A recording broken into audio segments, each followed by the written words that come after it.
यह समय घोर कलयुग का समय है। इसमें हाथ को हाथ खाए जा रहा है। हर इंसान के अंदर खुदी अहंकार इतना भर गया है कि वह इंसान अपने सिवाय किसी दूसरे को कुछ समझता ही नहीं। आज के दौर में ईर्ष्या, चुगली, निंदा बहुत ज्यादा बढ़ती जा रही है। इंसान जब तक एक दूसरे के पास लोगों की बुराई नहीं करते, उन्हें चैन नहीं आता। ईर्ष्या, चुगली, निंदा बहुत ही भयानक है। ईर्ष्या में जब लोग जलने लगते हैं तो अपने सिवाय किसी और को बख्शते नहीं। और ईर्ष्या जो बीमारी है, यह हमेशा इंसान को खाए जाती है।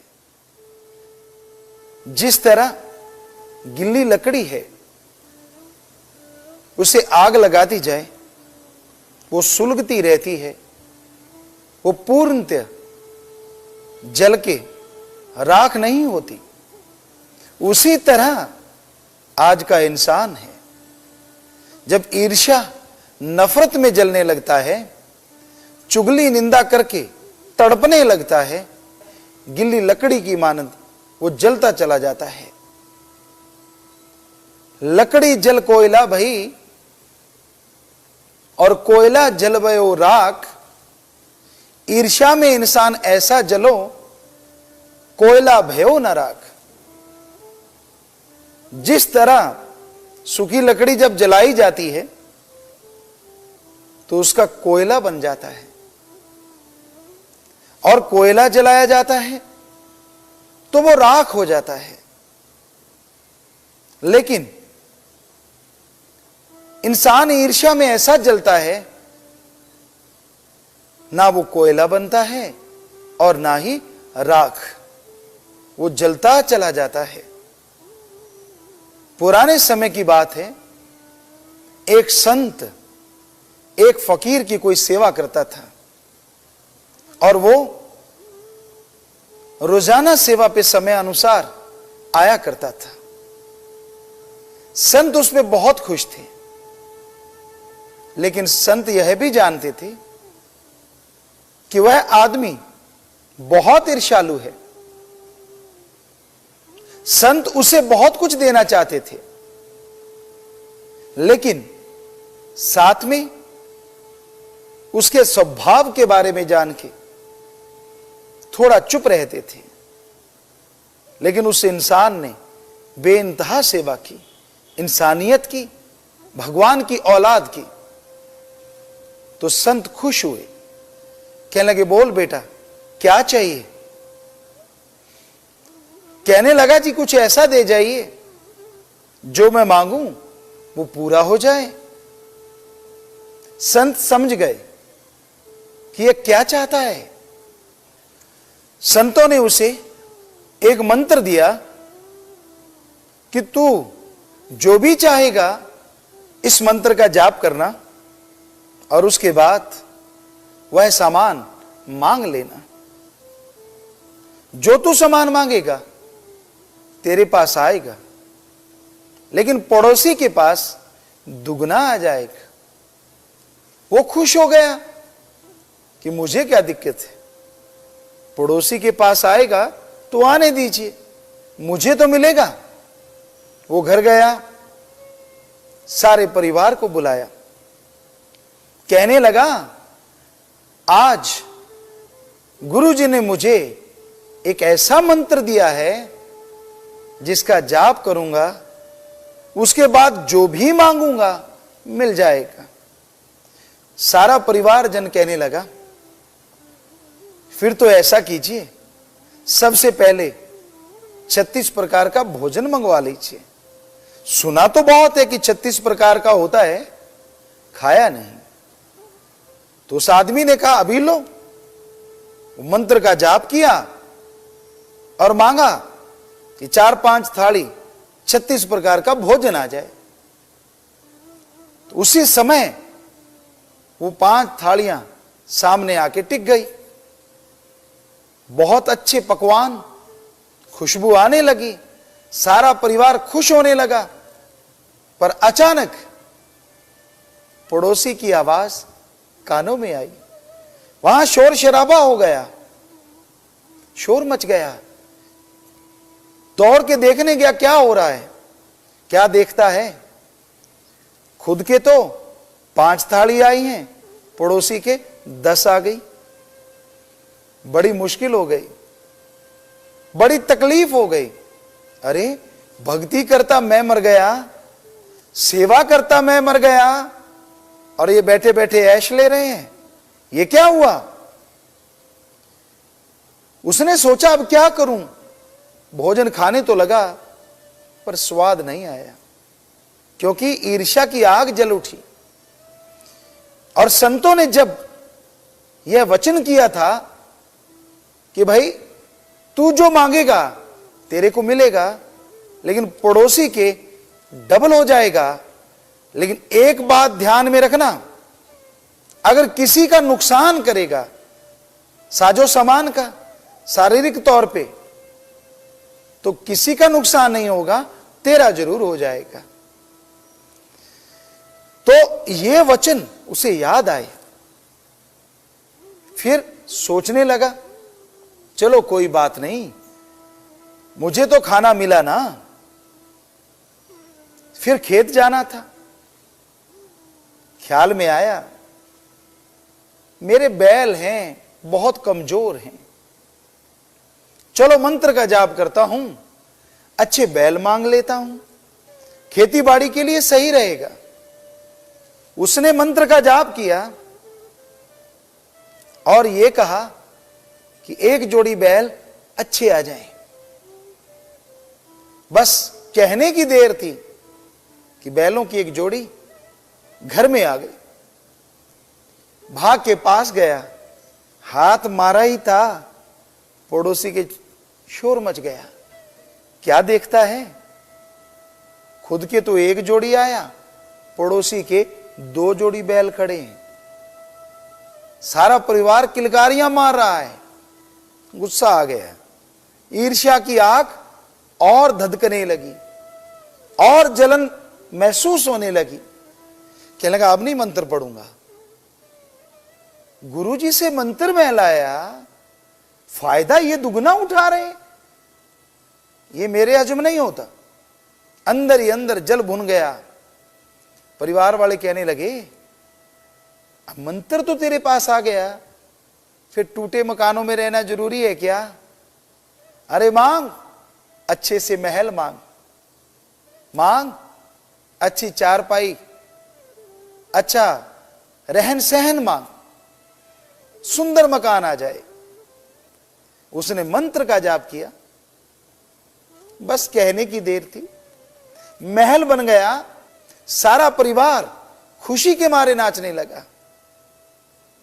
पर अभी नाच ही रहे थे, दूसरी तरफ निगाह घुमाई, पड़ोसी के 2 महल बन गए। बुरा हाल हो गया, तड़प गया, घर वालों को लड़ने लगा। आपने जबरदस्ती मंत्र का जाप करवाया। मैं अब नहीं करूंगा भाई, मैं कुछ नहीं मांगूंगा, मैं जो मांगता हूं अपने आधा आता है, उधर डबल हो जाता है ना, ऐसा नहीं करूंगा। घर वाले बेचारे चुप हो गए। अब ईर्ष्या की आग तूफान बन चुकी थी। पता करने गया बाहर, यार दोस्त मित्रों को मिला, चेहरा उतरा हुआ है, बहुत ही उदास है। मित्र पूछने लगे उदास क्यों है। सारी कहानी सुनाई। यार गुरुजी से मंत्र मैं लेके आया, सेवा मैंने की, और फायदा बैठा बिठाया पड़ोसी उठा रहा है। दुनिया में मास्टरमाइंड होते हैं जो आग लगाने में माहिर होते हैं। ऐसा ही एक मास्टरमाइंड मिला। कहने लगा यार ये तो बात ही कुछ नहीं, कान में कुछ फुसफुसाया, ऐसा करना तू जाके। कहने लगा वाह यार, तूने तो बहुत बढ़िया बात की, बहुत ही अच्छी बात की। घर में आ गया दौड़ के, मंत्र का जाप किया, कहने लगा मेरे दरवाजे के आगे एक कुआं लग जाए। कुआं लग गया, नेचुरली पड़ोसी के 2 कुएं लग गए। बड़ा खुश, कहने लगा वाह यार, अच्छी बात बताई तूने मुझे। पर इसी दरमियान सब कुछ भूल गया संतों के वचनों को। फिर मंत्र का जाप किया और क्या मांगा, हमारे सारे परिवार की एक आंख फूट जाए। क्योंकि उसने सोचा हमारे परिवार की एक आंख फूटेगी, पड़ोसी की दोनों फूट जाएंगी, दरवाजे के आगे 2 कुएं हैं, सब गिर के मर जाएंगे। तो जब मंत्र का जाप करके वो मांग मांगी, खुद का सारा परिवार काना हो गया। लेकिन एक आंख से देखने गया पड़ोसी के यहां क्या हो रहा है, तो क्या देखता है, वो तो तंदुरुस्त घूम रहे हैं। हो, अचानक ख्याल आया, गुरुजी ने बोला था किसी का नुकसान करेगा तो तेरा नुकसान तो हो जाएगा, पर तेरे पड़ोसी का नहीं होगा। जार जार रोने लगा, बुरा हाल हो गया रो रो के। अब क्या बनता था, समय बीत चुका था, मंत्र काम कर गया था। और गुरुजी ने यह भी बोला था कि ऐसा करने के बाद मंत्र फिर दोबारा काम करना बंद कर देगा। यानी अगर तू किसी का नुकसान करेगा तो यह मंत्र दोबारा काम नहीं करेगा।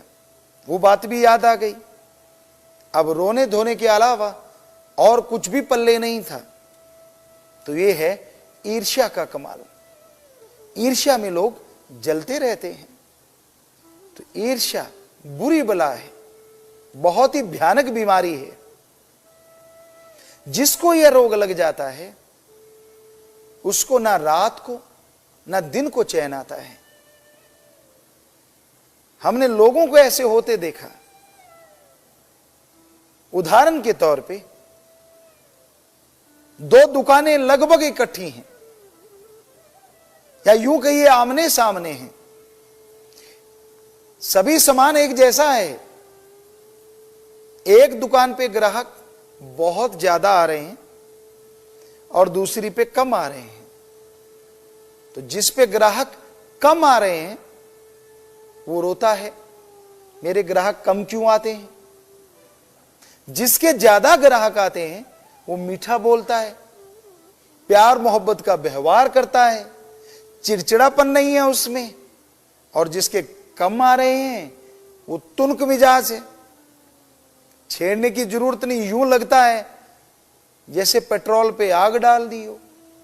बात बात पे गुस्सा, रूखा स्वभाव, तुनक मिजाज, कड़वा बोलना। ग्राहक आए तो कहां से आए, लेकिन फिर भी ईर्ष्या की आग दहकती है। हे ईश्वर, मैं तो भूखा सो लूंगा, पर सामने वाले के आग लगा देना। देखिए कमाल। अरे ये भी तो मांग सकता है कि भगवान सामने वाले के ग्राहक आते रहें, पर मेरे भी बढ़ा दीजिए। ऐसा नहीं। ऐसा ही हमने जाट जमींदार किसानों में देखा। किसी की फसल लहलहा रही है, बहुत ही अच्छी है, बहुत ही सुंदर है, और खुद की अच्छी नहीं है। ईर्ष्या में जल जाएगा, इसकी फसल इतनी अच्छी क्यों है, भगवान मेरी तो कोई बात नहीं। ऐसा करना, पानी ना बरसाना। यह नहीं देखता कि खुद की फसल में घास फूस कितना हुआ पड़ा है, जिसकी वजह से फसल फल फूल नहीं रही। उधर ध्यान नहीं है, ईर्ष्या में जल रहा है। यह ईर्ष्या की बीमारी एक ही जगह नहीं रुकती। स्कूल कॉलेज में आप निगाह मारेंगे तो वहां भी यही हाल है। एक बच्चे के अच्छे नंबर आ रहे हैं, दूसरे को बिना वजह टेंशन है, ईर्ष्या है, इसके नंबर अच्छे क्यों आते हैं। उस बच्चे के अगर कोई जानकार टीचर है या व्यवहारिक तौर पे टीचर के साथ परिवार का कोई मेल जोल है, बच्चे कहते हैं यार इसके नंबर तो अच्छे आएंगे क्योंकि इसका परिवार और टीचर साहबान का परिवार आपस में प्यार रखते हैं, रिश्ता रखते हैं, इसलिए नंबर ज्यादा आते हैं। अब बोर्ड के पेपर होते हैं, उस बच्चे के फिर नंबर ज्यादा आ जाते हैं। अब बताइए क्या बहाना है। फिर बहाना तो ढूंढने में देर नहीं ना लगती। हो सकता है टीचर ने रात को पेपर दिखा दिया हो, क्या भरोसा, क्या पता। तो ईर्ष्या में जल जल के अपना आकाश करते रहते हैं, खुद पढ़ना नहीं, लेक्चरर के लेक्चर को फॉलो नहीं करना, सारा दिन मटर गश्ती करते रहना है और दोष जिसके अच्छे नंबर आ रहे हैं उसको देना है। अरे भाई, अरे बच्चों, जलिए मत, आप भी पढ़ा करें, आप भी कंसंट्रेट बनाएं, एकाग्रता लाएं, तो आप भी अच्छे नंबर ला सकते हैं। गेम्स में भी यही हाल होते हमने देखा। कोई अच्छा प्लेयर है तो साथ वाला उसकी लेग पुलिंग करता है, ये अच्छा क्यों है, इसको मैं कैसे पीछे गिराऊं, ये कैसे पीछे रहेगा ताकि मेरा नंबर आ जाए। खुद का टैलेंट नहीं उठाना कि भाई ठीक है ये अच्छा खेल रहा है, इसमें अच्छा टैलेंट है, मैं भी बनाऊं, वो ध्यान नहीं देना, लेकिन वो आगे क्यों बढ़ रहा है उसको गिराना है। यही बात फिर बड़ों में आती है। मेरे पास साइकिल क्यों, पड़ोसी के पास स्कूटर क्यों, वो स्कूटर से कार पे पहुंच गया, मैं साइकिल से स्कूटर पे ही पहुंचा हूं। मेरा मकान छोटा क्यों, उसका बड़ा क्यों। हमारे यहां एक कहावत है, हमारे भारत देश में बहुत जगहों पे इस कहावत का इस्तेमाल किया जाता है कि दूसरी की थाली में लड्डू बड़ा नजर आता है। विवाह शादियां होती है ना गांव में, तो हमने देखा इस कहावत का मतलब क्या है या ये कहावत बनी कैसे। किसी की बेटी की शादी है गांव में, सब लोग थोड़ा थोड़ा दूध लेके आते हैं कि मेहमान आएंगे उनको दूध पिला देंगे, और जिनके यहां शादी है जब वो दूध लेके जाते हैं तो वो शादी वाले परिवार उनके लिए चाय देते हैं, थोड़ी लड्डू दे देते हैं कि ताजे ताजे बन रहे होते हैं। अब जिसको ईर्ष्या की बीमारी लगी हुई है वो अपना लड्डू नहीं खाता, दूसरे की तरफ ध्यान देता है। ओ अच्छा, मुझे छोटा दिया उसको बड़ा दिया, जबकि दोनों एक जैसे लड्डू हमने देखे हैं। तो इसलिए बना दूसरे की थाली में लड्डू बड़ा नजर आता है। ये ईर्ष्या की वजह से है, यह नफरत की वजह से है। भक्ति के रास्ते में भी ईर्ष्या नफरत घर कर चुकी है। कोई भक्त प्रभु का नाम लेने वाला हो, मालिक का नाम लेने वाला हो, तो लोग उससे ईर्ष्या करते हैं। बहुत देर से मालिक का नाम लेते हैं, पर उनमें एक आदत सी पड़ जाती है कि वो अपने पीर फकीर गुरु की बात जल्दी से नहीं मानते। एक कान से सुनी, दूसरे से निकाल दी। अब कोई नया आ जाता है, वो गुरु की बात ध्यान से सुनता है और उस पे अमल कर लेता है, तो लोग उस पे चिढ़ते हैं, ईर्ष्या करते हैं। यार ये कल आया है और आज इतना आगे निकल गया। ये कल का भूत और शमशानों में आधा हिस्सा चाहता है, यानी ये कल भक्ति करने आया है और भगवान को अपने वश में करना चाहता है। ये ईर्ष्या शुरू हो जाती है, और ईर्ष्या भक्ति में बहुत ही घातक है। क्योंकि ईर्ष्या के आते ही और भक्ति तो क्या होनी है, जो की गई भक्ति है वो भी कम होने लगती है। मालिक से इंसान दूर होने लगता है। ईर्ष्या ना करो। रूहानियत के रास्ते पे, भगवान के रास्ते पे तो आपको दुआ करनी चाहिए, भगवान मुझे तूने इतना बड़ा भक्त बनाया, ये तेरी रहमत है, ये तेरी कृपा की वजह से है। मुझ में ऐसा कुछ नहीं कि मैं इतना आगे चला जाऊं। तू चाहे तो तिनके से काम ले सकता है। और किसी को भी तड़पता देख के, किसी को रोता चिल्लाता देख के उसे राम नाम से जोड़िए, उसको भगवान के प्यार से जोड़िए कि भाई उसे भी मालिक की खुशियां मिले, उसे भी मालिक का प्यार मिले। ईर्ष्या ना करें। अगर आप ऐसा स्वभाव बना लेंगे, ऐसी आदत बना लेंगे, तो यकीनन आप भक्ति मार्ग में बहुत तरक्की करेंगे। कोई गम, कोई दुख, कोई टेंशन, कोई चिंता आपको सताएगी नहीं और आप खुशियों से लबरेज होते जाएंगे। तो ये बहुत जरूरी है, ईर्ष्या को, नफरत को अंदर से भगाएं, रूहानियत का, सूफियत का। तो एक संत पीर फकीर के पास दो लोग गए। दोनों में एक इंसान ईर्ष्या करने वाला था और एक भगवान से प्यार करने वाला। एक यह मानने वाला भगवान हर जगह है, एक यह कि भगवान हर जगह नहीं, उसे पता ही नहीं था। तो संतों ने जब निगाह मारी, उस जमाने में पहले परीक्षा लेते थे, फिर राम नाम से जोड़ते थे। जब निगाह मारी तो क्या देखा, एक काबिल है और एक नाकाबिल है।